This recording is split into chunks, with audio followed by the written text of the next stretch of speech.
Hello students, welcome back to my another video, and in today's lecture we are going to be discussing the histology of our epididymis. So basically, what is epididymis? Epididymis is a comma shaped body present on the posterior superior portion of our each testis. So basically, a comma shaped tubular structure which is present on the posterior superior portion. Posterior superior portion means that it is present behind the testis and on the superior portion of the behind of the testis. Now, what are the parts of our epididymis? It has three parts: the head, body and the tail. So what is the length of our epididymis? It is basically 6 to 7 meters in length.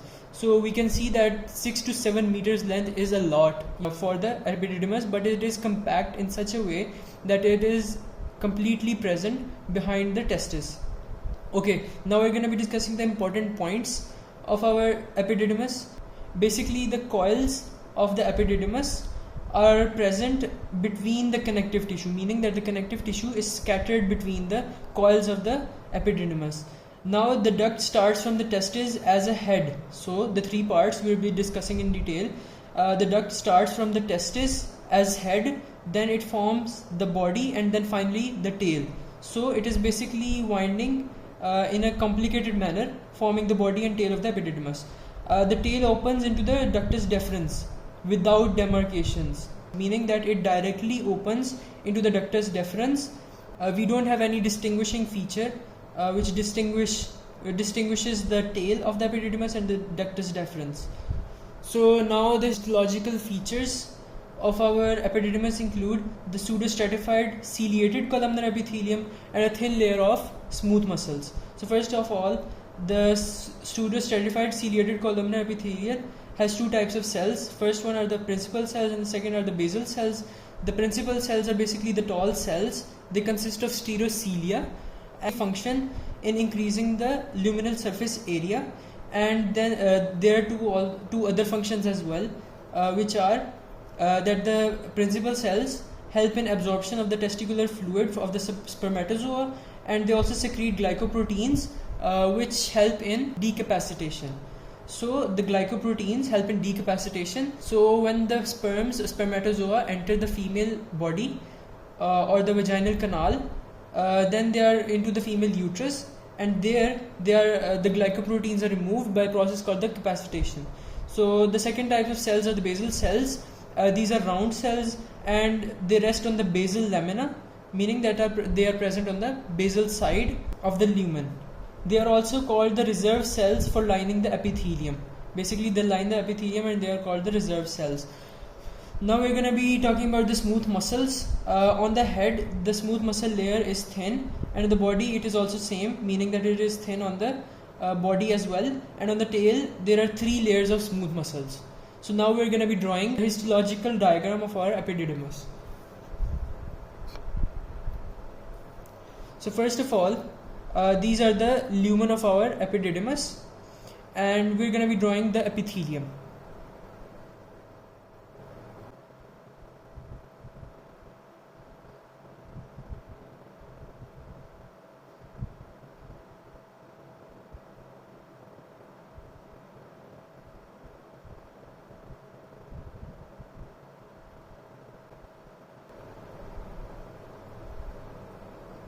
Now we're going to be making the second structure, that is cilia, which is present on the top of our principal cells.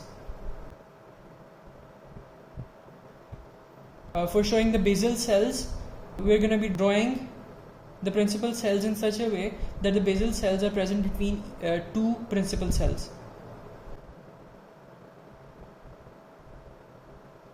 Now we're going to be drawing a layer of smooth muscles and connective tissue in between.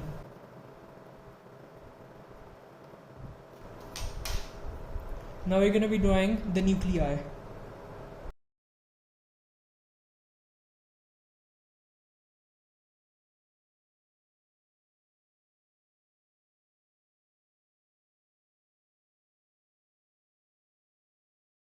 And now in the end, what is the most important thing that we missed? It is basically the spermatozoa. So here is basically a structure of our epididymis, and now we're going to be labeling it.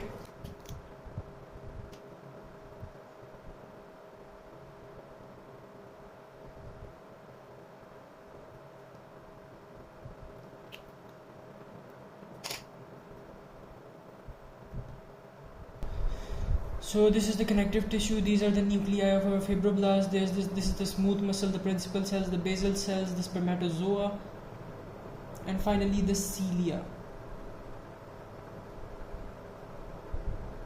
So I hope you guys learned something from the video, and thanks.